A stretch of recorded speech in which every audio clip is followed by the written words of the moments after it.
Once upon a time, two friends joined forces to bring you the best in horror entertainment. Brian from the north, Tim from the south, each bringing their own unique perspective to the horror community. Movie reviews, Blu-ray releases, beer pairings, games, and more. Welcome to your new home for horror. This is Civil Gore. Hey there, everybody. Welcome to episode 231 of the Civil Gore podcast. I'm your host, Tim. And this is Brian. And Tim, I don't know about you, but my bags are packed because I think it's time we kind of go on a little summer slaycation. I think it's past time. We're starting a little later this year. Yeah. Due to various circumstances, but you know what? We're still going to get it all in within the summer. Yeah. Oh, yeah, definitely. I mean, technically summer goes to September 21st anyway, so it's That's like... right.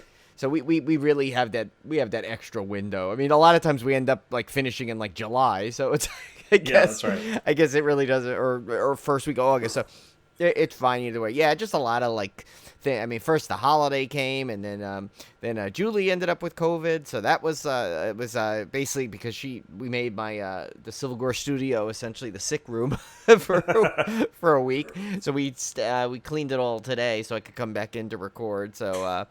Yeah, so we might be a little out of a little bit rusty here with stuff because it's just because I tell you this is one of these summer staycations we need. You know, when you have that vacation planned and you know like work just stinks like right up until like when you're leaving. I feel like that's what this summer staycation has been like. You know. Yeah, I've been looking forward to this summer staycation in particular, probably ever since we started the podcast. I bet you we talked about this as early as we did the first summer staycation. Oh yeah, this was always a plan. It was just a matter of how deep we were going to go into it, and like you know, were we going to include every incarnation of the Universal monsters, or is it just the strictly Universal monster films? And I think we made the right choice of just doing the true Universal monster films. You know, I mean, like you know, sure you can go to if you decide to pick Frankenstein, forget it. You'll have 40 movies, you know, based on that, and that's just to me that diminishes the magic and the iconic nature of these because. You know, as you're watching through, you realize how much these movies inspired future films of not even just monster films, just the horror films in general. Because I think when Dracula came out, were they even referring it to horror as a genre yet? I think I read somewhere in some trivia. I don't think they were considering it a genre yet. Well, not only that, I was thinking about that too, because you brought up a good point about how influential these movies were, but also think of how many future horror filmmakers these movies directly influence, because out of these movies you get Famous Monsters of Filmland magazine, you get the Aurora model kits. I mean, all that stuff that stuff you hear about, you know, when people that grew up in the 50s and 60s, really a lot of that stuff came directly from these movies, and they were the next generation of horror filmmakers. I mean, this is the very origins of like modern horror as like you said, as a complete genre in film. And you know what I think is funny, as I noticed as I was prepping the rundown, is that you know these directors that did these are really, you know, unless you're a really true horror historian or you've seen these before, these names are going to seem very foreign to you. You're going to be like, who's that directing it? Like, you know, you would expect, because nowadays when you have such iconic movies, you know, you recognize the directors. You know, you see them from other things, and you know they're like, oh, that's the guy that directed, like, Friday the 13th Part 2. You know, and, like, you'll know the names. But back then, like, some of these names were, like, I mean, yeah, maybe people knew them back then, but I guarantee you the majority of our listeners now are going to hear these names when we say directed by, and they're be like, huh? Who's that? It was a different time in Hollywood, too, where they were just churning these things out. I mean, there really wasn't this directing... in rare exceptions, was not like it is today, where like they're completely in control of the entire creative process. They were basically just there to do a job and hammer these things out for the studio. So they really didn't have that. It wasn't the same weight as it is today, I don't think. And so you don't have the same like lasting impression of these people, because they were. The job of the director was just different back then. It was more of this was like a factory pumping Yeah. these things out as fast as they could. Yeah, and I think too, I think there's probably going to be little bit of the Mandela effect here, because I think a lot of people like just assume that like Bela Lugosi played Dracula in every movie back then, and he didn't. You know, and it's like, and you start to remember, but people probably might remember it that way. They don't remember, but they know those names. Like, they know Bela Lugosi, they know Lon Chaney Jr., they know Boris Karloff. Yeah, they know all those names, but it's kind of funny to you think, I think they're so iconic that you thought they were in where they weren't, maybe, perhaps, like you might have thought, oh, Bela Lugosi's in every Dracula movie we're going to talk about tonight. That's not the case, No, in fact, he only played the Count in 2 movies. Yeah, in Dracula and in a brief stint in Abbott and Costello. Right. And so it's kind of fun, like this. You're almost like, what's good about this Slaycation is it kind of almost refreshes your horror history, as you watch these things. And like I mean, skipping ahead, our next, after Dracula, we do Frankenstein. And I'll explain more. I already went ahead once and started the Frankenstein just to kind of get ahead. And it was, I forgot how much I love the original Frankenstein, because, there's so many incarnations of it after, that you're used to seeing over and over again. You forget how good the original was, and how special they really were. So that's why this is going to be, I think, a really unique but fun Slaycation, I mean, and of course we're going to get to Tim's favorite movie of all time coming up, with the creature at the end there. So I think it'll just be fun for everybody, because I feel like I'm learning stuff that I may have forgotten through the history here, and just seeing this stuff again is definitely like kind of enlightening again. So it's pretty cool. Yeah, so some ground rules for this summer Slaycation. You guys are going to notice our format's a little different, because we're not really doing the first chop, we're not doing the beer pairing and the listener question. All that we're kind of suspending so we can totally focus on the movies, which is a little bit of a departure, but I thought with the amount of movies we have to cover, some of these episodes we're going to have to cover 4 films, like tonight's episode. In order to do the movies justice, we kind of dispensed with all that, and also to kind of make the series kind of stand on its own. So like, this is a true departure, a true series for the Civil Gore podcast, so we want it to kind of stand on its own, be a little bit unique and special. Right. And it's funny how like the Universal monsters seem to always have these resurgences, right?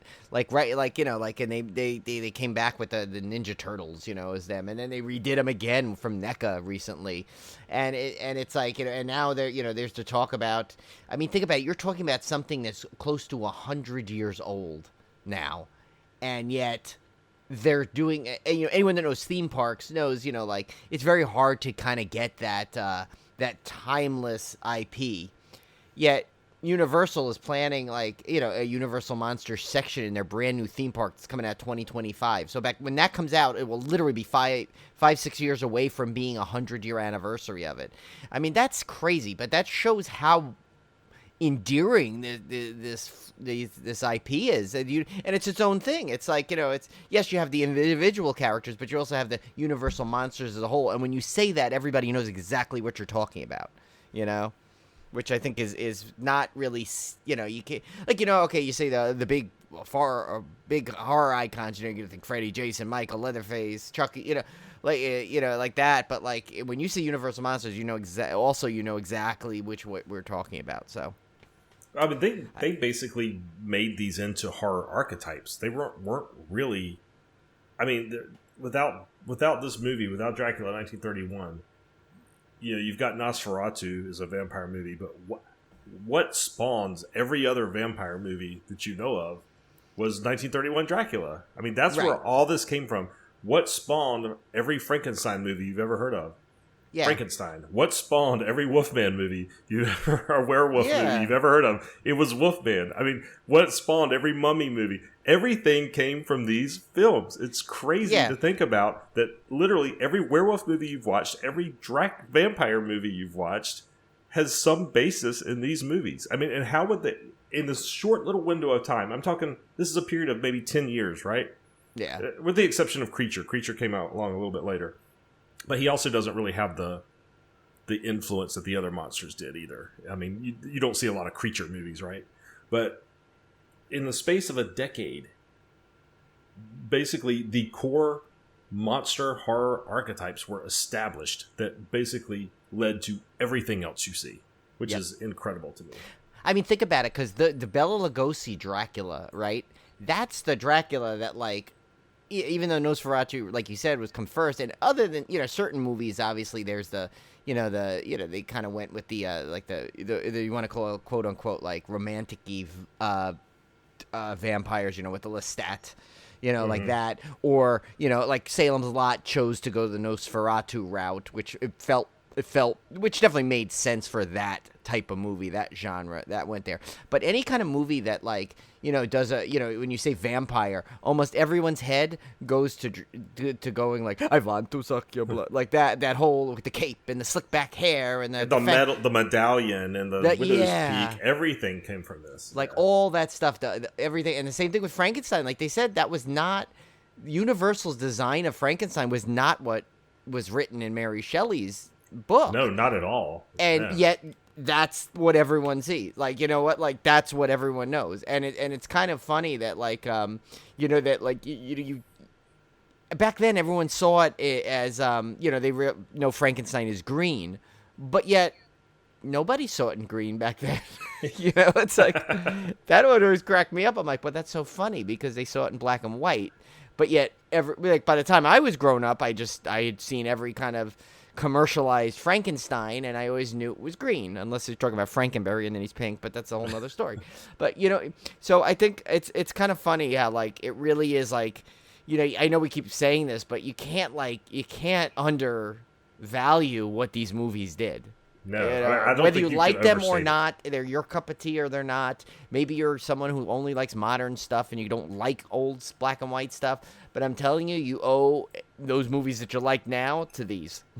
Yeah, and I will have to say, I'm going to preface this before we even get started on this entire Summer Slaycation. I'm going to refer to Frankenstein's monster as Frankenstein because it's a shorthand. I know it's Frankenstein's monster. There's people that get all up in arms about it. You know what? Or if you look in the credits, it's just the monster. Yeah, but you know what? Language is designed to communicate. People use shorthand all the time. You call something a Band-Aid even though it's not a Band-Aid brand adhesive bandage. Right. You call a popsicle even though it's not a popsicle brand frozen treat. So I'm going to use Frankenstein as a shorthand. I don't think there's anything wrong with it. People know what you're talking about. It's fine. Don't nitpick it. I mean, if it's good enough for Horrified, they even said it in the instructions. They call them Frankenstein and Bride of Frankenstein. So, well, think about right there, Bride of Frankenstein. So, I mean, that kind of throws people off. And that's a universal officially licensed product. So if they can call him Frankenstein, I can call him Frankenstein. Yes, it's basically a mistake that's, like, widely accepted. Exactly. It's like nobody's gonna. Yeah, like you'll get a one of those like film nerds that says, "Well, technically it's Frankenstein's monster," but we're like, we get it. We know. We're trying to just be efficient. I mean, we're just a podcast. Think of how many times you're gonna. If I gotta say Frankenstein's monster 25 times in the next episode, we'll lose our voices by the time. There's 5 Frankenstein movies we gotta cover, for God's sake. Oh and he's even in this one. He comes in later. So he's even in this one. Now, I will say this. This is interesting. I was thinking about this today while I was watching, or as I was watching these movies over the past week. It's going to be interesting to talk about these in the order that we're presenting them, because we're presenting them by monster. Yes. So we're going all the Dracula movies, then we're going to do all the Frankenstein movies, and then all the werewolf movies, and then Wolfman movies, and then all the mummy movies, and then all the creature movies, and then all the Invisible Man movies. That's how we're going to do it. But these movies span a great length of time. So Dracula was 1931. House of Dracula was 1945. Yeah. So House of Dracula comes at a time when these monsters are already well established in cinema. I mean, there's already been multiple Universal monster movies. They're now becoming popular in and of themselves. And so the movies have a very, very different feel from the early movies. I think if you went back... In other words, I think you could do a Summer Slaycation and do the Universal monster films in chronological order. Right. And get a very different feel and flow to this. Because we are comparing the Dracula movies in and among themselves. Right. We're not comparing them to their movies in their release year. So it would be very interesting to say, well, how does House of Dracula compare to like some other like early 40s Universal films versus trying to compare it to like a 1931 Dracula?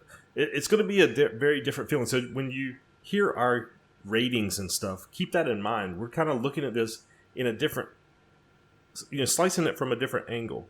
I think it'd be very interesting to go back and watch them all in like actual film order. Chronological order. Yeah, well, especially because was it House of Frankenstein and House of Dracula kind of connect? Like two of those connect somewhere, or there's like because I remember one of them has like a connection to it. What? Yeah, and it gets weird. The other weird thing about these movies that I was thinking about when I was thinking about how I was going to talk about these is we're so used to continuity nowadays with like the Marvel Cinematic Universe, and sequels always. A sequel always will connect somehow to the movie before, and there's, in general, I mean, there's exceptions, but in general, movies kind of have this, they try to keep things somewhat consistent. Some of these movies, the character Dracula is a different actor every time, it's a different persona every time. He might have died in one film, and then he's back in the next film, and there's no explanation for why he's suddenly alive again, so you have to keep in mind with these movies as well. Sometimes it was just the character. I think one of them mentions that it's not technically Count Dracula anymore. It's like his descendant or something too. I think, I forget which one does that, but it's hard. It's funny because of that, I think sometimes it's hard to recall. Like when we're gonna discuss these, like. Part of me is I might get some of them because I watched them all in a short period of time last week, like condensed. So I apologize if I blend two of them together because it's if I get facts from one by wrong in the other. I apologize because it is hard to like recall like and these are short movies, but like Tim said, but they're very talky as opposed to action. So it sometimes can get a little bit with dialogue you get mixed up, but I guess we should get right into it. Yeah, we'll get into it now. So, well, because your last comment made me think about how talky Dracula is. I mean, it is. So let's go through the housekeeping first. So Dracula, 1931, directed by Todd Browning and Carl Freund, who is uncredited, starring Bela Lugosi as Count Dracula. If you guys don't know my logic professor story, I had a logic professor in college. This goes way back into the old Civil War episodes, but he came from that part of the world. Romania or somewhere.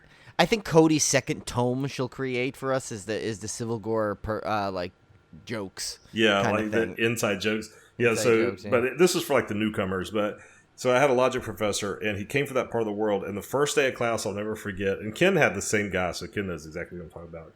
And he was explaining his accent, and he was up there, and he goes, people say I talk like Bela Lugosi. So I can't say Bela Lugosi's name without thinking of that. He was a great professor. So I heard he's very logical, too. Very logical. One of the most logical professors I've ever had. Bela Lugosi is Count Dracula. Helen Chandler is Mina. David Manners is Jonathan Harker. Dwight Fry is Renfield. Edward Van Sloan is Van Helsing. Herbert Bunston is Dr. Seward. Frances Dade is Lucy. And Charles K. Gerard is Martin.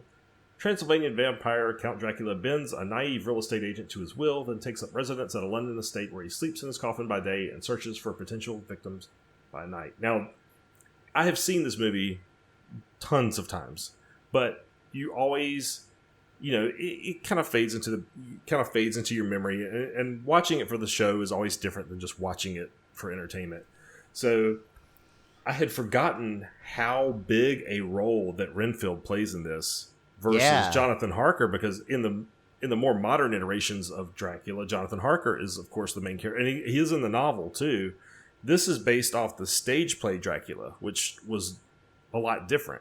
And it's really presented almost like a stage play. There's not a lot of action. Your own static sets with a lot of dialogue, a lot of talking. So you could tell it was ripped straight off of the stage play. But, yeah, in this one, it's Renfield that actually goes to Count Dracula's castle at the beginning of the movie. And he's the one that basically drives the first chapter of every Dracula movie you've ever seen that's actually based on Bram Stoker's novel is usually Jonathan Harker arriving at the castle, blah, blah, blah, blah, blah. In this case, it's Renfield, and that's how Renfield becomes the crazy fly-eating character, is because he does get trapped in Dracula's castle at the beginning of the movie. So I thought that was interesting. I'd totally forgotten that for some reason. Yeah, and it's so funny to see like a pre-fly eating Renfield in this, who's like this like very like confident, brave, like kind of like very theatrical person. You know, he's like, but I don't care. You know, Yeah, like, and you know, because every other Dracula movie you see, Renfield's already crazy by the time he's introduced. Pretty he's much, like already he's already like full Renfield. Exactly. Yeah, and the guy. It's almost like a Renfield origin story. You get too. You get 2 for 1 here. You know. And Dwight Frye is really good in this because he Yeah. plays such a great opening character. It's so straightforward, and then his Renfield is like super crazy. Yeah. There is a Spanish version of Dracula, and Brian, I don't know if you got a chance to watch it. We didn't cover it for this because we have so many movies already. I would have loved to have covered it. Is it on our? It's not on our It is set though. Right? Yeah, it's on our set. It's in there. Yeah, it's in there. Because I watched it back. Wait, when I first watched it. what's it considered? It's just Dracula, but it's a Spanish version. It's a it's complete separate movie. And it's in our set? I didn't even notice that. Yeah, I'm pretty sure because I think I watched it when I bought this set. I'm almost positive. I'll have to go back and look, make sure. Yeah, I don't think it is. I think it. I mean, well, at least if it is, it's like I completely missed it because I thought I watched everything on here on the discs except obviously the House of Frankenstein, and because you know what, I do have Dracula as a standalone disc. Maybe it was on that one. I do have the original Dracula on a standalone DVD. Oh, okay. It might have been on that one. But it was so the Spanish version of Dracula was filmed at the same time as the original Dracula. They used the sets at night. After the other production had closed down, they would go back and film the Spanish version. Different character. It was not Bela Lugosi playing Dracula, of course. But it is really fascinating. And some people consider it superior to the English version. With the exception of Bela Lugosi, because I don't think the count in the Spanish version is quite as good. But the special effects are better. They flesh out some stuff that the original doesn't in a way that makes it more entertaining. So I would highly recommend, if you get your hands on the Spanish version, definitely watch it because it has some really, really cool stuff that's the original lacks. But I mean, of course, you don't have Bela Lugosi, and that's really what makes the original Dracula so great. But it's worth seeing the comparison. I watched them back to back when I first got the disc or whatever, and it was pretty eye opening. So kind of a neat thing to go back and look at for comparison. Yeah. Oh, you know what? No, you're right. It does it. It said, how did I miss it? Unless it was on the first disc and I just assumed it was Dracula, because it's Dracula and then Dracula with the little thing on the A, little tilde on the A. Yeah, so it's kind of hidden in there. So if you guys have that set and didn't notice that, probably maybe it's listed. So I could have watched this whole time. Yeah. I had no clue. Yeah, it's really, really good. Oh, I'm glad you didn't mention that because I would have totally botched this whole slaycation because I would have known. And Carlos Villarias as Conde Dracula. Yeah, it's good. And Juan Harker. It's Juan Harker in there. But Renfield's still Renfield. And Van Helsing and supposedly the Renfield's really good in the Spanish version too. I don't remember. Oh yeah, every other character is kind of the same. It's kind of funny. Yeah. Okay. I mean, it's really. I mean, the Spanish version is not designed to be like totally different. It's designed to be pretty much the same movie, but they just kind of did some things better, even though they had a lower budget. Some of their effects are actually even better. So is that before they just decided, like nowadays, where we'll just translate it in another language? Yeah, I guess they had to film it in the actual language back then. Yeah. So Dracula, like I said, is based off the stage play. It's very talky. When you go back and watch it, I mean, there's very few actiony scenes. A lot of stuff is off camera. A lot of the action is described by people talking about it after the fact, which is which in a modern movie would be really annoying. I know it annoys me. Yeah. Like when for budget concerns, they just say, "Oh, did you see how his head was ripped off?" I'm like, why did you show his head getting ripped off? But yeah, I kind of understand it, especially being based off the stage play. And there's some really laughable effects in this. I mean, obviously, it's 1931. You're going to have to remember anytime bats. There's a bat shown, in that, all of these, it's a bat on a string.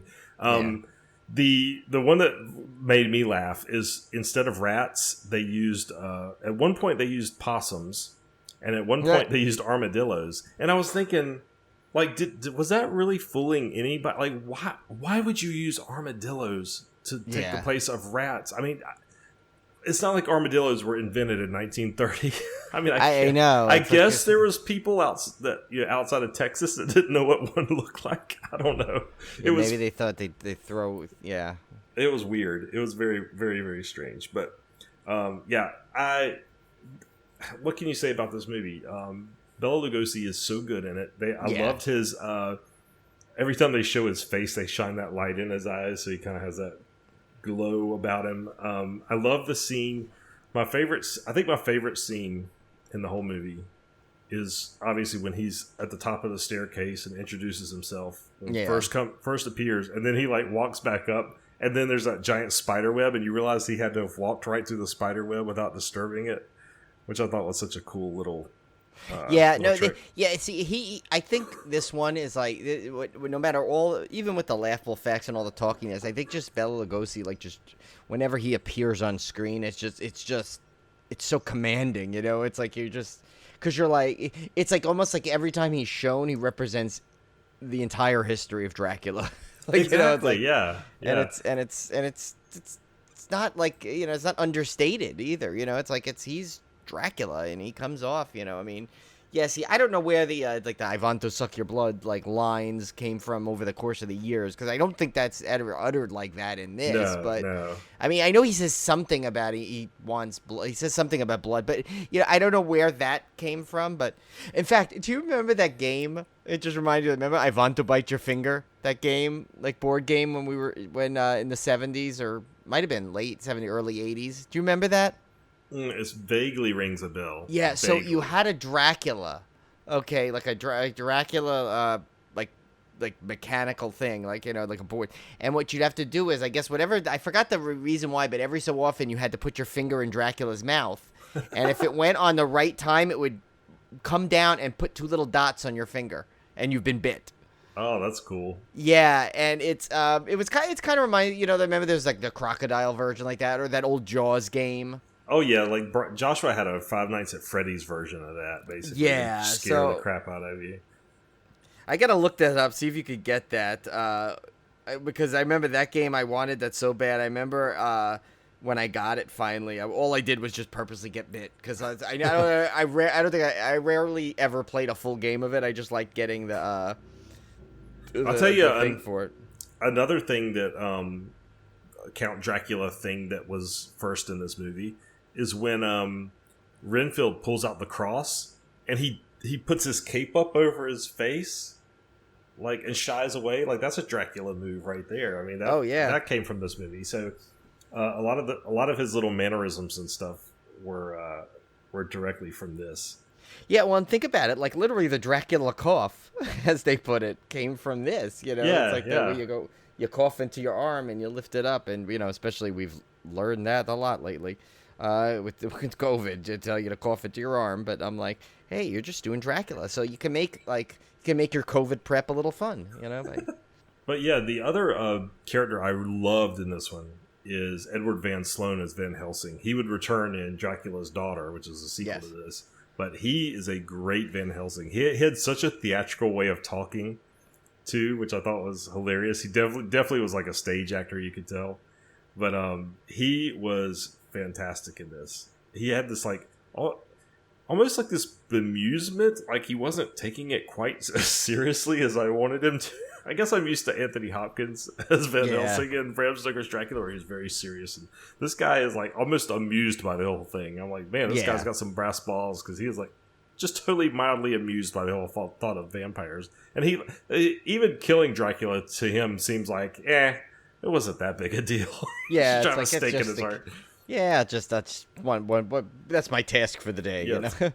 Actually, so you should do a hybrid costume when you're Tim, and go as Eddie Van Helsing, like from Van Halen, and like mix of and Van Helsing, and like go around playing a guitar and killing. Actually, that would make a great funny horror comedy. Anyway, can you imagine that? Where it's like a rocker decides to go, like, basically it's like he just goes around, like, he's a big Van Halen fan. He goes around having to kill like a modern day Dracula or something. Oh yeah, that'd be kind of cool. And now, as we set it out to the universe, it will be made within it will 6 months. It will be announced. The other thing I thought was interesting in this one is we never actually see it, but when he stakes Dracula, the body stays there. Because that's actually a plot point in Dracula's Daughter. Right. Like the body doesn't turn to ash, to turn to dust, none of that. Like the he's just a corpse with a stake through Yeah, his right. heart. They have to burn it in the next movie, which is unique, and especially in the other one, like he turns into a skeleton in one of the later Draculas. Mm-hmm. Oh, is it Son of Dracula, House of Dracula? It's House of Dracula. House of Dracula. Yeah, he turns into a skeleton. No, it was Son of Dracula. I think you're right. Oh, See, they're all starting to blend. Yeah. See, yeah. I told you. That's why I apologized ahead of time, because when you watch these movies like all in like a short period of time, I think the older movies are much harder to, like, you know, especially when you haven't seen them in a while. You know, if you've seen like the more modern day stuff, you've seen a billion times over and over again, and like because it's always on cable and so that, like, these do not air very often. You know, so it's like you have to kind of go out and seek it. So it's not like a Final Destination series where it's like pretty much it'll be on cable at least once a month, one of them somewhere. You know, so it's a lot easier to distinguish, because you've seen them so many times. Also, this will be trickier. Like you said, it's a lot of dialogue. So it's a lot of dialogue scenes, and you're watching these hour-length movies back to back that are just people in a room talking. So it's very easy to blur between different, because there's not a lot of big like set piece action things in any of these movies. Well, that's why I like Son of Dracula, because it seemed to have more of that action, at least a little bit. But that's true. Yeah. We're going to get to our rankings at the end. Yeah. Me and Brian's rankings on these differ drastically, which I thought was interesting. But I think it's because we took two we took two different approaches in how we ranked them. Yeah. I don't disagree with Brian's ranking, actually. I see it from his angle. The next one up was Dracula's Daughter. This was from 1936, 5 years later, and directed by Lambert Hillier, starring Otto Kruger as Jeffrey Garth, Gloria Holden as Countess Maria Zaliska, Dracula's daughter, Marguerite Churchill as Janet Blake, Edward Van Sloan as Professor Von Helsing. This time, he's not Van Helsing. Yeah, why? I meant to ask you, do you know why they changed that? No idea. Same actor, and they changed his name. So, Gilbert Emery as Sir Basil Humphrey, Irving Pichel as Sandor, Halliwell Hobbs as Hawkins, and Billy Bevan as Albert. Oh, and one more, Nan Gray as Lily. When Countess Maria Zaleska appears in London, mysterious events occur, leading Dr. Von Helsing to believe the Countess must be a vampire. Now, this one is a direct sequel to Dracula, and the reason we know this is because it starts off with Dracula's daughter, the Countess, coming in and basically abducting his body. And the reason she does that, the dead Dracula's body, or Count Dracula's body, is because she feels like by destroying this body, she may be able to lift her vampiric curse. Right. Now, she was supposed to be one of his. Was she supposed to be one of the women in the first Dracula, or no? I don't know that it's ever really explained. I mean, we know because I know those are his wives technically, right? In that one, and now this is considered his daughter. So when did he have time to have a daughter? That's the part I guess the same time he had time to have a son. I guess, yeah. I guess he at one point he had a couple of little actual dalliances for procreation rather than biting people. I don't know, but there's again that proves Tim's point of like with the continuity where there's really they just made the movie to make the movie, not so much as a worrying about like, well, because back then there was no internet. No. People couldn't if this came out now exactly in this way, the first thing people would do when did he have time for a daughter? And there'd be a 500 Dracula getting it on memes. Yes, exactly. Going out there. But so back then that was not the case. But and I will say I really had high hopes for this one when this started, because I was like, oh, this is cool. This is the sequel, and I kind of liked the storyline that she was trying to because I didn't think that was necessarily possible. You forget, because again, the whole rules of Dracula and vampire or vampirism, as you want to say, it's blurs when you've seen 500 different vampire movies out there. So I wasn't I don't know if it's like that in everyone, where if the original vampire dies, everyone gets freed of the curse like that. But then again, this one, if this was his daughter, I assumed she just was born with it. So it's like, it's not like she was like bitten, or was she? I don't know. They don't explain that as far as I remember. I will say this one is, and I think it's the reason Brian ranked it a little lower than I did, is because it is very slow paced. This one is probably the least, well, it definitely is the least action-y of any of the Dracula movies. And for an hour and like 11 minutes, something like that, it's short. And but it felt really long. This is the only one that I felt that it was kind of like, and it's not that I didn't like it. I enjoyed all of them. It's just I think, I think I was waiting for something that never came. Is the problem. Yeah, this one I have a little bit of advantage on Brian because I've watched the commentary to it. Which gave me a little more context from a film historian perspective. But this one actually has a lot of lesbian symbolism. It does. And I read about that. Yeah, and I read that was back then, they had a big problem with her character because of that. You know, and there's an implication that she raped what's her character's name? Is it Lily? Is the one that, or is it? I don't remember if it was Lily or it might have been Lily. Yeah. Yeah, the blonde woman. I'm sorry. I apologize. There's a lot of names in these too. That's the thing. There's a lot of characters in these, so it's hard to remember the names. They weren't really good back then either about giving everyone's names sometimes. Clearly, but and there was an implication because she in like her descripting thing that there's this rape involved, and back then that was not a really. I think the code was around back then, right? I assume, and so they didn't. Was it the Hays Code? Is it called, right? Yeah, that would have definitely been. Well, there's that one scene where the Countess wants to draw this. Well, she's under the pretense of drawing this girl in an artistic fashion. To lure she wanted to paint her like one of those French girls. Exactly. And there's a scene in here where the girl has to remove her top. I was thinking, man, in 1930, I bet that was a steamy scene right there. Boy. Yeah, people are probably like all the the current day Lauren Boeberts would have been flipping out.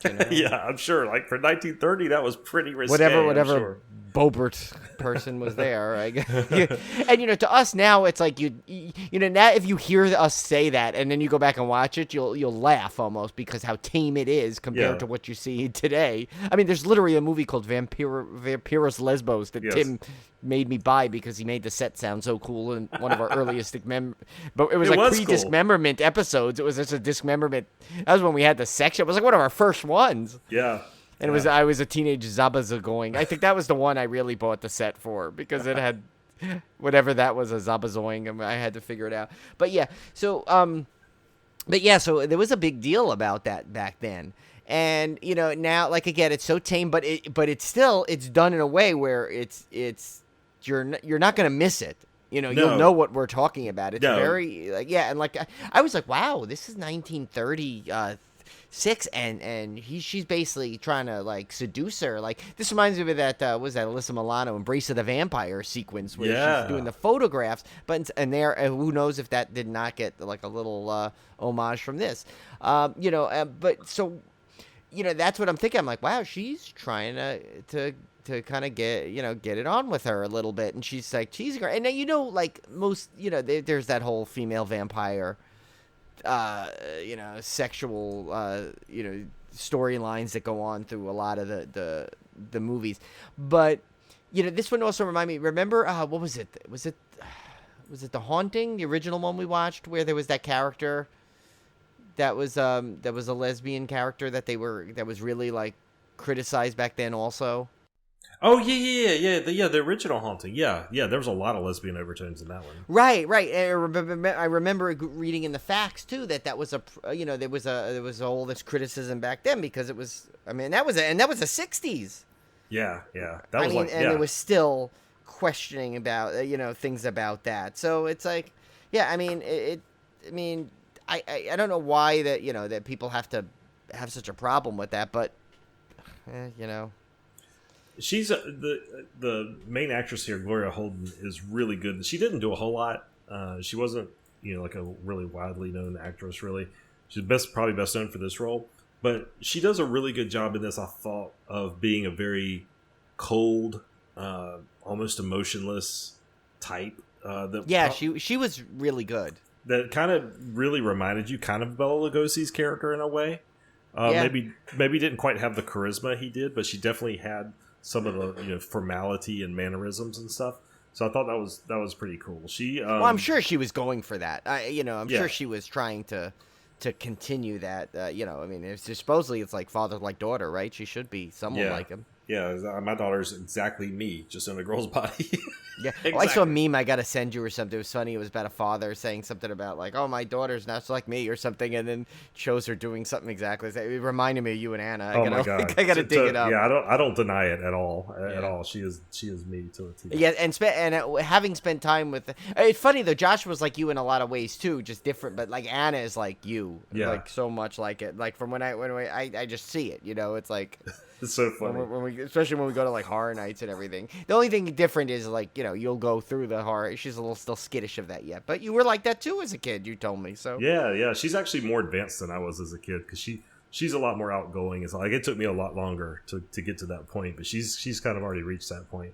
And she definitely wants to go to Busch Gardens Howl-O-Scream this year with us. Oh, so. yes, we're gonna. I was telling Cone about that too, and yeah, we definitely need to make that happen. That'll be really fun.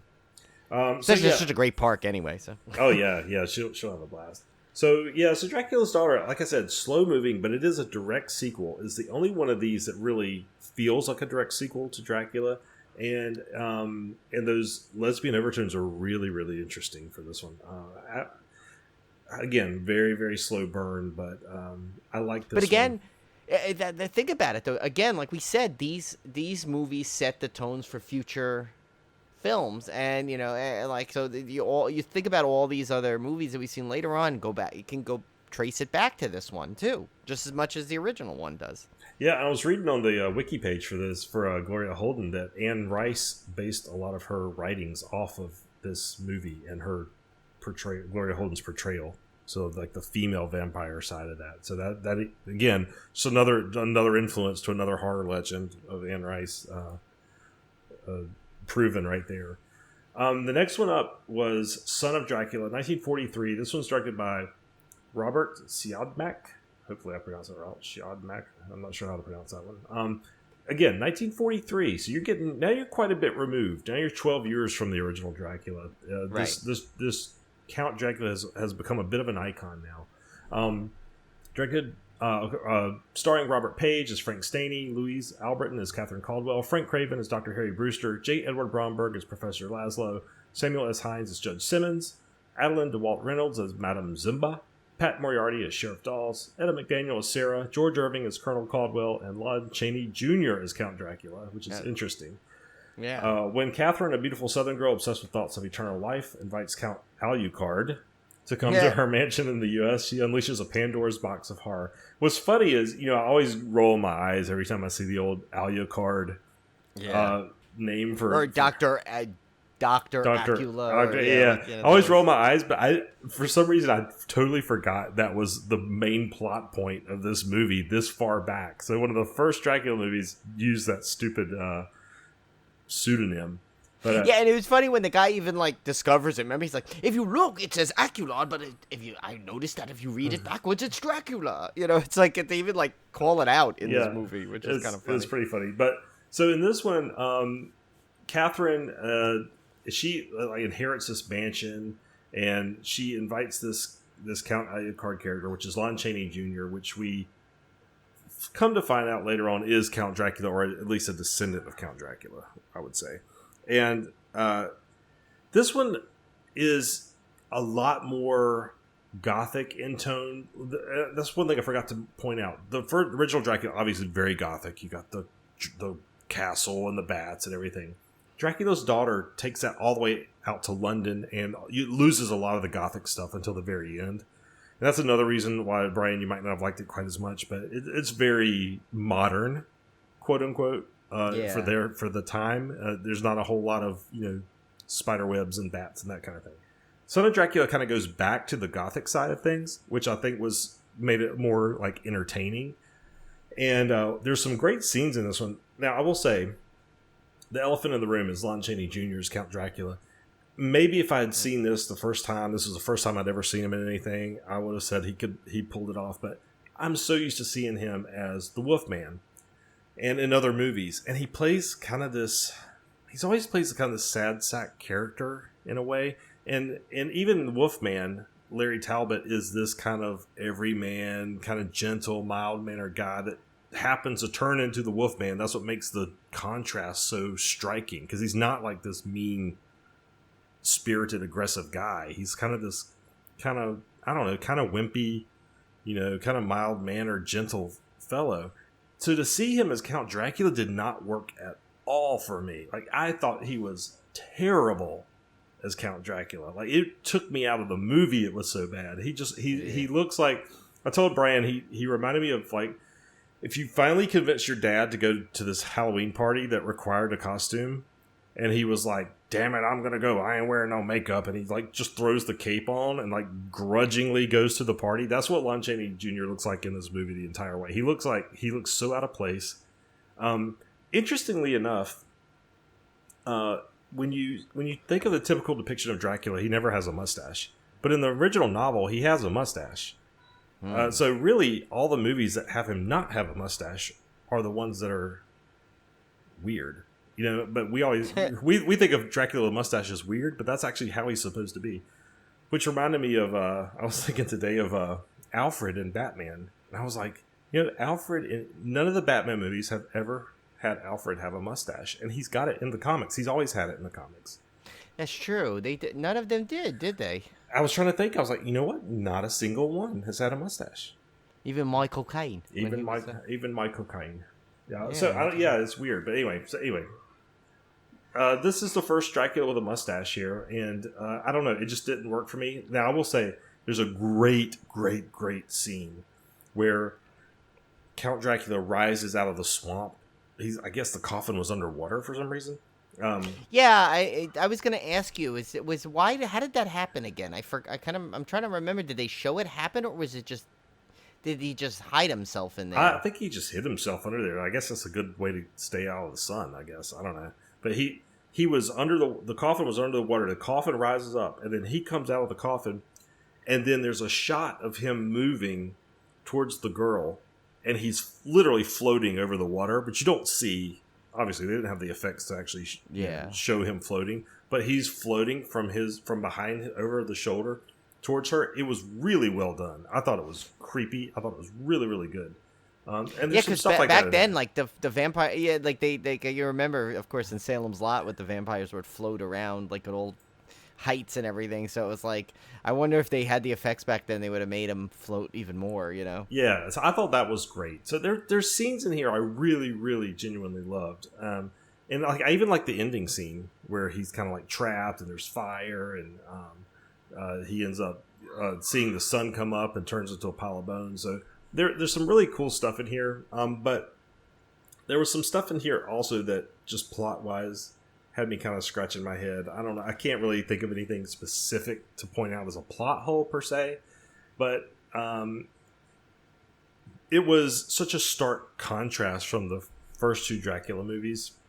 You could tell they were starting to get into the Dracula's kind of I don't want to say a kid's character, but obviously these movies had appeal to kids as the years went on. And definitely in House of Dracula, as we'll get to next. And I felt like you could see that shift here from these first two movies seemed a lot more serious to me, whereas this one started turning the corner into where it was starting to get a little bit campy. Yeah, I mean, what I liked about this one, though, I think was it definitely had a little bit more action after. Like I'm wondering if I would have watched it like a little bit more separate from Dracula's Daughter, I would have had the same effect on me, because I just felt like, okay, like now there's action going on, and like there's that cool scene where he shoots the bullet and it goes through him and hits the woman, Catherine, I think. And so I think that's and there's a lot of there's some intrigue going on in there in this one. I don't know, I just kind of like that was like it. How I will admit, when you mentioned the bullet going, that was a cool plot point. So this guy, he shoots Dracula, it goes through him and it hits the woman, and now he knows he's killed her, right? And so he like comes screaming that she's dead and that he's murdered her. And then I think the judge or one of the guys, the sheriff, goes to the castle or whatever and realizes she's still alive. Yeah. But it's because she's been obviously now she's been turned. So she's been Dracula. She's been vampirized. Yeah.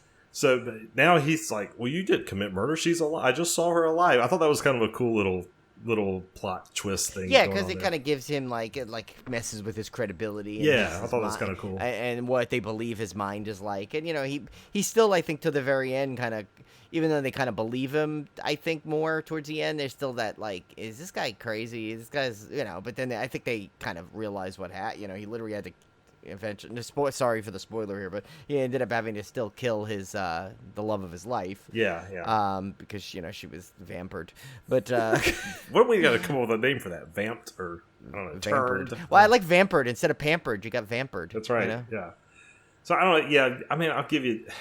It's hard. I hate ranking these stupid movies because I could see it from two different angles. Right, and I think it's the Summer Slaycations always kind of add that little wrinkle of we're watching them all to back to back, and there's there is something said when there's a gap between the movies for there's a reason why they don't release all these movies back to back and days later because you want to. They need some time to pass. Otherwise they blend together, or they just are just. It was too close together. I think sometimes you're still trying to process the last one while trying to enjoy the next one, and there's that almost like leftover. That's right. Yeah. It is. It's definitely different. You guys ever want to understand our rankings? Try watching all of these in the span of 2 days, and then I mean, there's a difference, and it's So anyway, next up is House of Dracula, 1945, 2 years later. Now, it's important to note that, again, this is where I talked about watching these chronologically might have been a little different, because this came out 2 years after House of Frankenstein. And House of Frankenstein being the first of these collaboration monster movies, or not, the first of all three of them are in there. I haven't watched that one yet. I mean, I've watched it years ago, but I haven't watched it recently, so I don't remember how it compares to House of Dracula. I feel like House of Dracula is probably worse because it came out later. I watched House of Frankenstein, I think, for one of the for one of the horror challenges. Yeah. So, and I think I remember, that's why I remember I was like, wait, this seems like the one I saw, but I don't think it was, because I think the House of Frankenstein one had, definitely had the same kind of vibe to it, and it had that underground cave sequence, I think, right, or something. I don't know. It has more. It's definitely more Frankenstein focused, I believe, because this one Frankenstein's very minor role in it until the end. But House of Dracula was like this. Well, let me get through the housekeeping here. 1945, directed by E. C. Kenton. Lon Chaney Jr. plays Lawrence Talbot, the Wolfman, much better role for him. John Carradine as Dracula / Baron Latos, which is actually a pretty good Count Dracula. Martha O'Driscoll as Melissa Morell. Lionel Atwill as Police Inspector Holtz. Onslow Stevens as Dr. Franz Edelman. Jane Addams as Nina. Ludwig Stossel as Siegfried. Glenn Strange as the Frankenstein Monster. And Skelton Nags as Steinmule. The Wolfman and Count Dracula beg Dr. Edelman to cure them of their killing instincts, but Dracula schemes to seduce the doctor's nurse. And this one, of course, like I said, by the time this comes out, these characters are now very popular.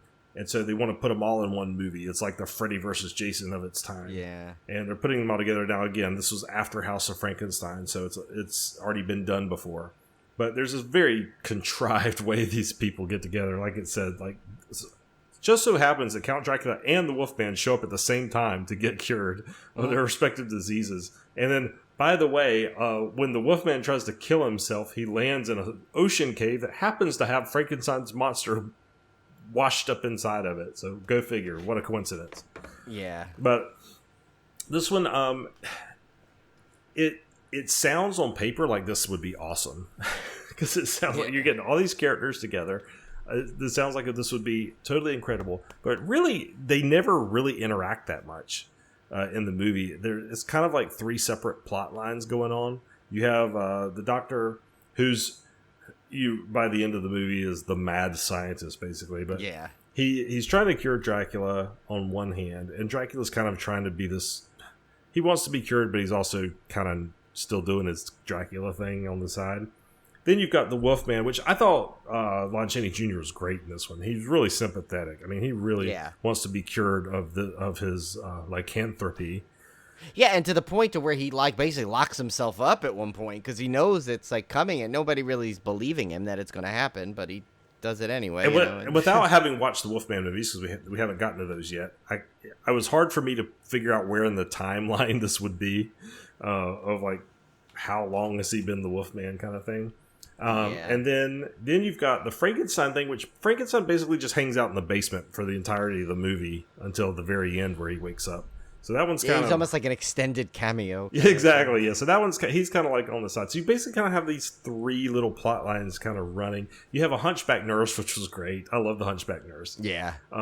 But so... And he's... The scientist, to his credit, he's trying to cure her hunchback. Like, that's his whole premise for all of this. He's making this bone-softening stuff that's going to fix her back. And he really cares for her. So I thought that was kind of sweet. But...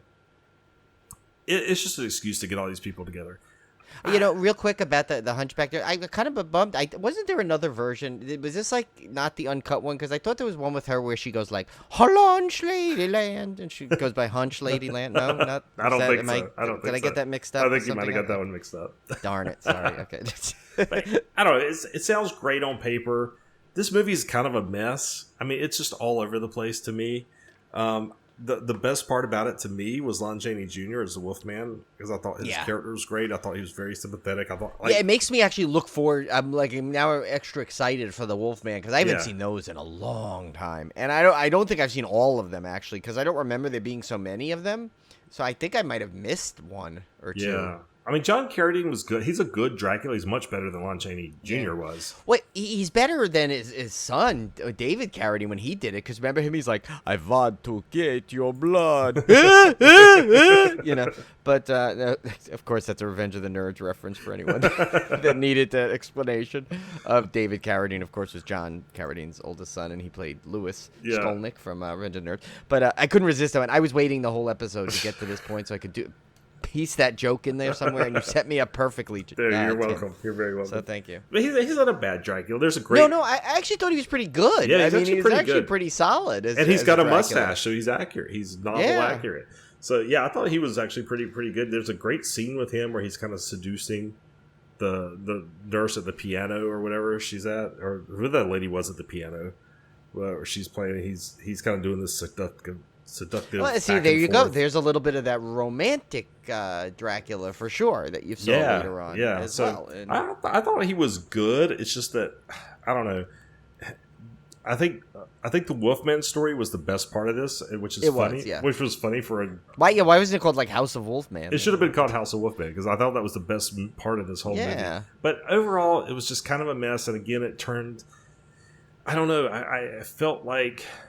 This is weird to say because the kid friendliness popularity of the Universal monsters is what I love. I love that. I mean, I love when you go to Universal Park, these things are not really terrifying. They're meant to be popular, lovable characters. So I like that about it. But for some reason when I'm watching these movies, the further they get towards that, the more I didn't like the movie, which is strange to me. I don't know why, but it's like when I'm watching the movie, I'm watching these like seriously. I'm watching them for their historic impact. I'm watching for this. And when they started kind of getting over into this more Abbott and Costello type caricatures of themselves, that's when I start getting turned off a little bit. So that's what the problem was for me for House of Dracula. It's a later entry of the Universal Monster films. You could tell it was kind of gearing towards that campy style, and that's why I didn't like this one as much. Well, yeah, and I feel like they chose because let's put it, I mean, obviously, like if you're gonna go in terms of probably just general popularity, Dracula is probably still gonna be the consensus is the number one. I mean, I think mine, if I have to lead to, I'd probably. I don't know, actually. That'd be an interesting thing. We should go back at the end of this and, remember how we said we were going to kind of rank the things? Let's rank which one is like, I mean, obviously, I know Creature's your favorite, but like beyond that, I'd be interested to see your rankings of the monsters, because I think generally it's Dracula, probably everyone, just because I think it's so pop culture is Dracula. But, and how many times do they really a vampire is just called Dracula. You know, it's like that brand name thing we discussed earlier. And so if you think about it, it's like, you know, it's a way to say like, okay, let's get all these characters into something. And you know what? But we'll call it House of Dracula, so people say, "Oh, it's Dracula," because we haven't had a Dracula movie in 2 years. We want to get his name back. You know, I mean, so that's, you know, it's almost like I mean, back then, it maybe could be one of the earliest forms of that whole, you know, that thing that I despise. You know, where like, oh, we're gonna use the title of a franchise, and it has nothing to do with the franchise, but it's gonna be, we're just gonna use the title again in a weird remake, but like change it, you know, that kind of thing. And like, you know, I know I've gone over to this, and I absolutely despise when movies do that. I'm like, just make it original. Why do you got to use the, you know, the name, like all the American Pie movies already going on? You know, there's not the four, you know, with the original cast, but those ones that the only one they keep bringing back is Eugene Levy. Yes.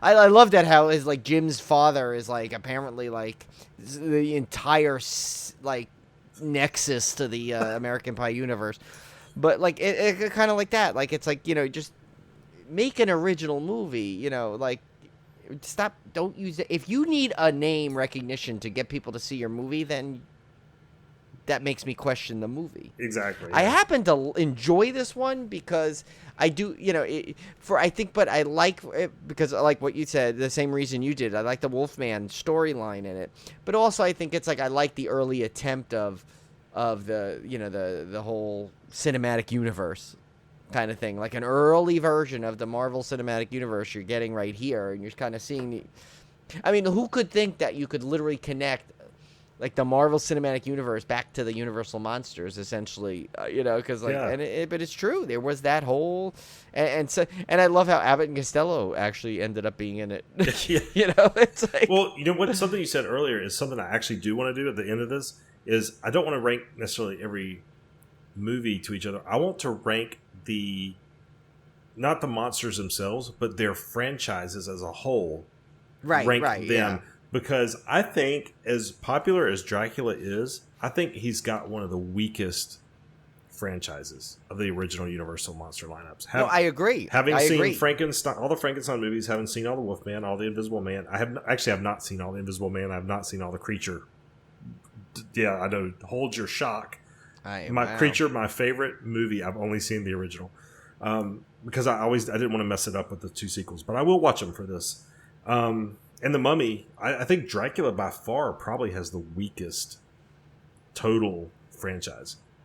But we're going to see. We'll find out when we get to the end of this, because I'm going to look at it with an open mind. I can tell you this. The original Dracula movie, like, you know, obviously, like, but like that kind of puts a, you know, just because of Bela Lugosi's, you know, iconic portrayal. But you're right, though. After that, you know, you don't have the same kind of, like, there's not the same cachet of that first one. So as a franchise, as a whole, it drops significantly. Whereas, like, you know, like the original Frankenstein movie is just like one of the best out there to begin with, that rivals the original Dracula. But then I think, from what I remember, now I haven't seen the other than House of Frankenstein, which I watched for the challenge. I don't remember the other Frankenstein movies as well, so I'm interested to see. But I do remember really enjoying like Bride of Frankenstein and stuff like that. Well, you're in for a treat, because I think I love Ghost of Frankenstein. That's one of my favorites. Yeah, see, that's the one I don't think I ever saw, and I'm really looking forward to that. And I think so that like that just as a franchise whole, I think is good. You know, where everyone is solid. Ghost of Frankenstein has Bela Lugosi playing Igor, and it's to me is one of his best roles besides Dracula. Wow. Obviously, it's literally probably his best role outside of Dracula. So you're in for a treat for that one. That is one of my favorites. I'm really looking forward to that one, because I remember you had mentioned that. I think you rewatched it for something once. Possibly, and you were talking about it. I remember. Yeah, maybe back when I first got the set and I was watching it again. I don't know, but So the other thing about the Dracula franchise too is Bela Lugosi's only in the first one. All these other franchises, you know, you got Boris Karloff reprising his role, you got Lon Chaney Jr. reprising his role, but Invisible Man reprising his role. You don't have that. He's in this one movie, and the other ones have to like kind of carry on with these different, completely different iterations of the character. And then Dracula's Daughter doesn't even have Count Dracula in it at all. So there's kind of no wonder the franchise is not really cohesive as a whole. But I guess we should get to our rankings. Yes. And I guess, Brian, we'll kind of go, number one. I think we all know what our number one ranking is going to be, both of us. Should we do these from bottom up or top down? I guess. Yeah, let's do bottom up. Do bottom. Okay. But the four through one. Yeah. All right. So my number 4 was House of Dracula. I told you the reasons why. I think it's again. Let me preface this by saying these are hard to rank for me because I absolutely love all the Universal Monster movies. There's not a movie in this set that I don't enjoy at some level. So I'm having to compare them to each other, which is incredibly difficult. So again, take this with a grain of salt. My opinion might change tomorrow, but for me, House of Dracula was starting to turn the corner into the campiness of these monsters almost becoming caricatures of themselves. The storyline was a bit of a mess. It was really contrived. I mean, the plot would only be believable to like a 10-year-old sitting in the theater that all these guys came together this way. So for that reason, I had to put House of Dracula at the bottom. Yeah, because there was no Nick Fury to bring them all together at that point. No.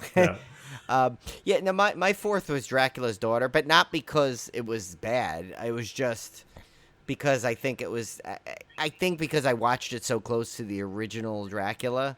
Like, I literally watched it. Like, I think those are when I watched this series, I watched those two back to back right away, and I think I went the next day. I watched the other two.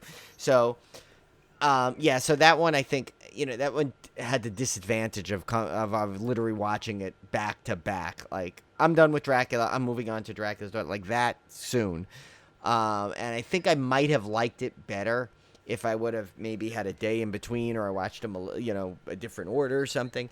So, I think, something's got to be 4. Yeah. Right? Yeah. So only 4 movies. Something's got to be last. Yeah. So that one was 4 for me. Number 3, I had Son of Dracula. The reason I had this one at number 3, and I'll tell you, even as we were talking about it, I could have flipped this and matched Brian's ranking of this one, because I did find it much more entertaining, I guess, than Dracula's Daughter. Dracula's Daughter is very slow paced, but I could not get past Lon Chaney Jr. as Count Dracula. I just did not like his performance at all.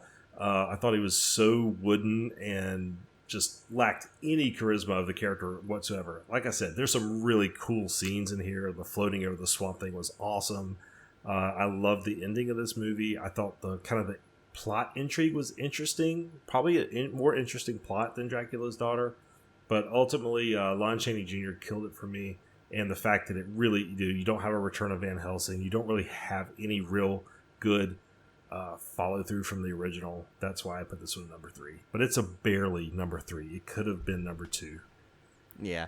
And my number 3 was House of Dracula. I think mostly because I did like, like I said, like the historical element that it was a team up kind of film, but I think it was that I enjoyed the Wolfman part so much. It should have literally should have been like under the Wolfman banner, at some level, because it was so he was so integral to what was going on throughout the rest of the movie, even though there were like Tim said earlier, there were several plots to it going on, but I think he was so his was the storyline. I think you really pulled against your emotions, a little bit. Well, if you think about it, there was no there's no reason to root for Dracula being cured, because he's over there doing his Dracula stuff the whole time. Yeah, he doesn't want to be yeah. cured, whereas the Wolfman genuinely is suffering.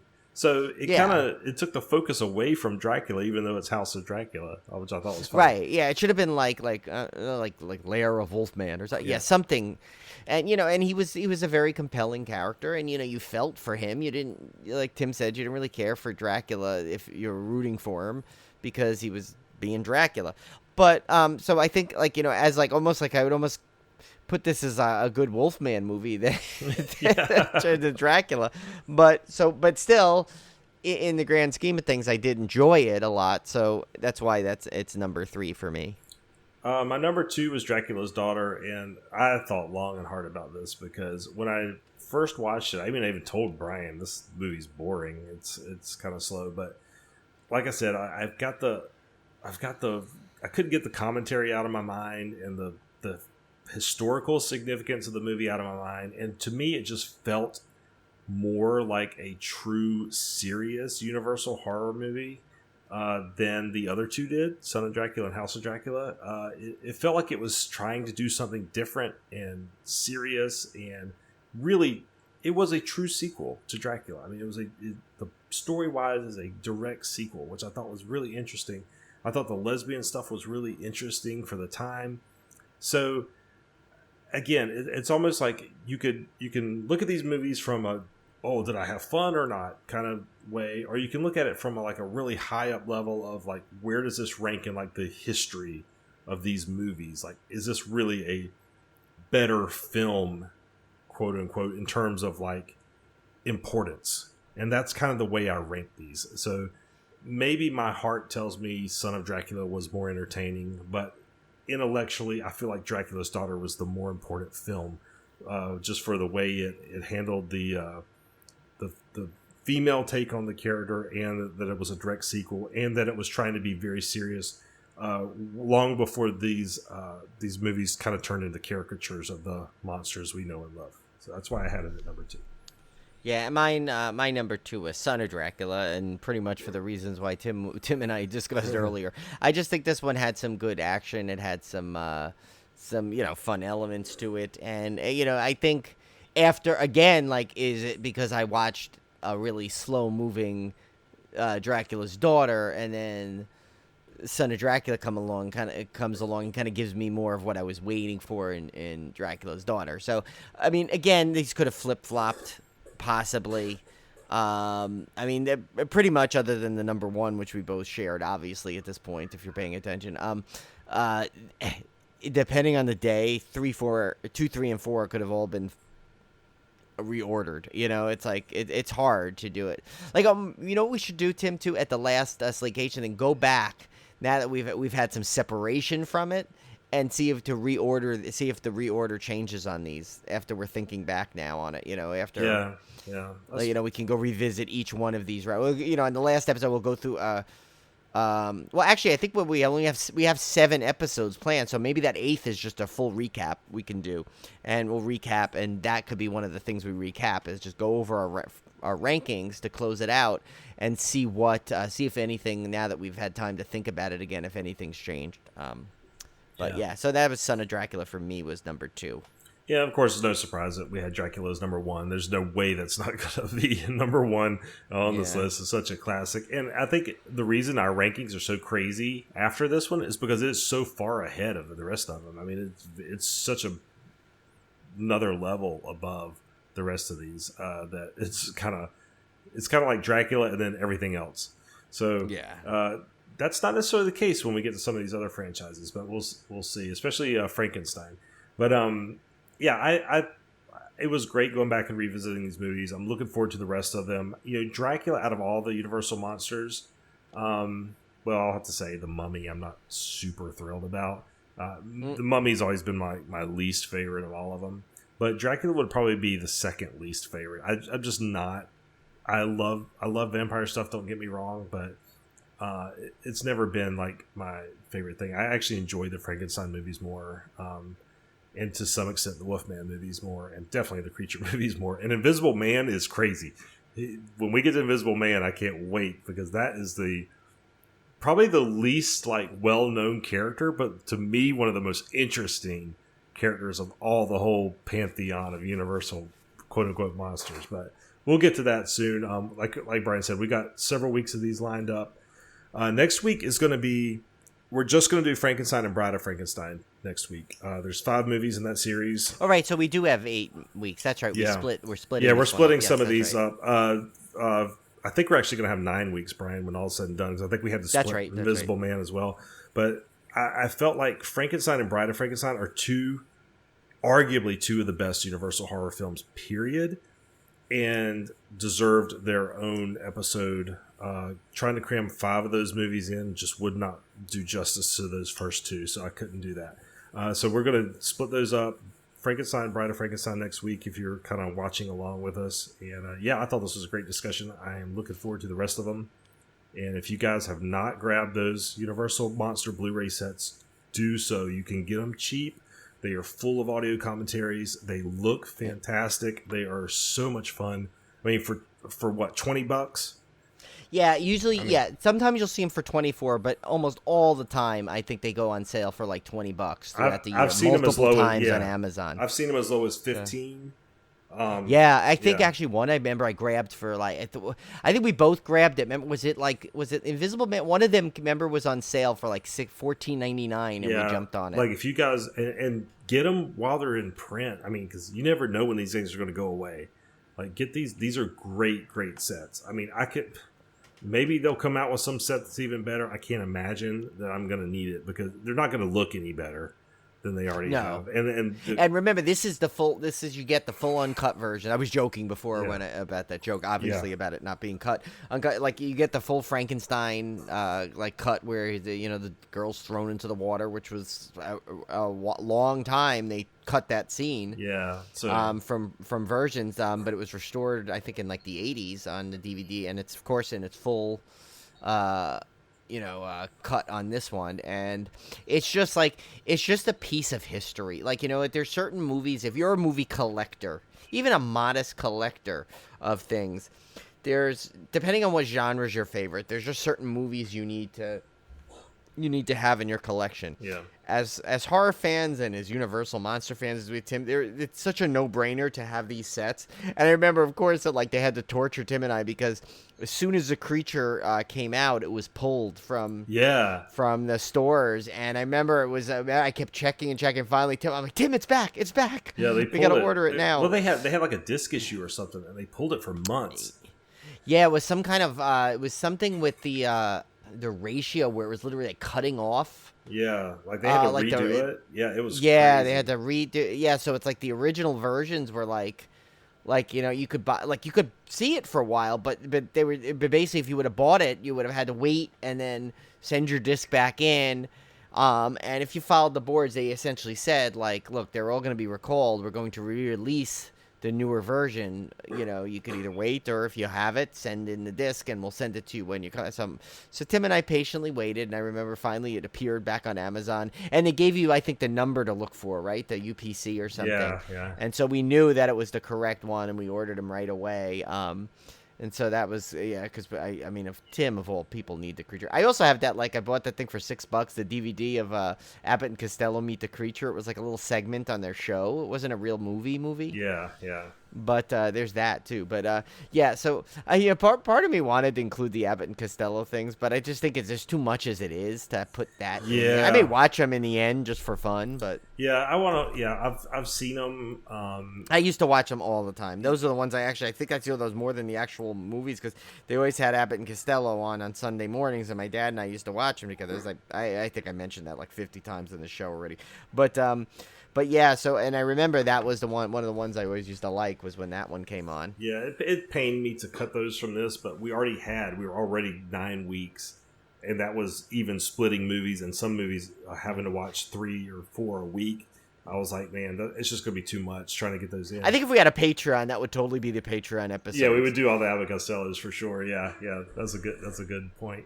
So maybe that if we ever do go to that Patreon, that'll be our first Patreon exclusive episode. Will be the Abbott and Costello. I always thought if we did a Patreon too, we would do some non-horror stuff, like go through all the Rambo movies or all the Rocky movies. Like Back to the Future, or something. Or like just do an '80s podcast or do Short Circuit 1 and 2. Or I mean, that would be fun. That'd be cool. That'd be a great Patreon perk. But anyway, hey, laser lips. Yeah. I threatened the kids to watch Short Circuit 1 and 2 today. I used it as a threat, which is funny. To me, it would not be a threat; it'd be a reward. But for them, it was a threat. They were like, they have no interest in Short Circuit because I think because I talk about it all the time, and they're like, no, it's something Dad likes. I don't want to watch that. So yeah, but you showed them all the horror, and they like that. Yeah, but it's got to be horror, man. My kids are like horror hounds. They don't want to watch it if it's not like. Well, maybe if you describe the movie as a horror. Yeah. Actually, that would be a fun game, a future game. If we ever bring a game back, you take a non-horror movie, but describe and create a synopsis so it sounds like a horror movie, and you have to guess what movie we're talking that sounds good. I like that. Yeah, keep that in the memory bank for that. We want to use that. Yeah, Cody, put that in the tome. Yeah, put it in the tome. Because that would actually be fun. Because imagine describing like you could describe Short Circuit as a horror. I mean, it'd be kind of a fun thing to do. I don't know. Yeah. Or we could even do it reverse. Like, it'd be cool. Just like maybe call it like genre mix-ups, and basically we almost like kind of do some kind of randomizer where we randomize a movie and then randomize a genre we have to make it sound like. Oh, that'd be cool. I like that. That would be kind of cool. Yeah, we gotta figure that out. Okay. All right, guys. We got 10 weeks to get that. Yeah. For when our return to non-slaycation.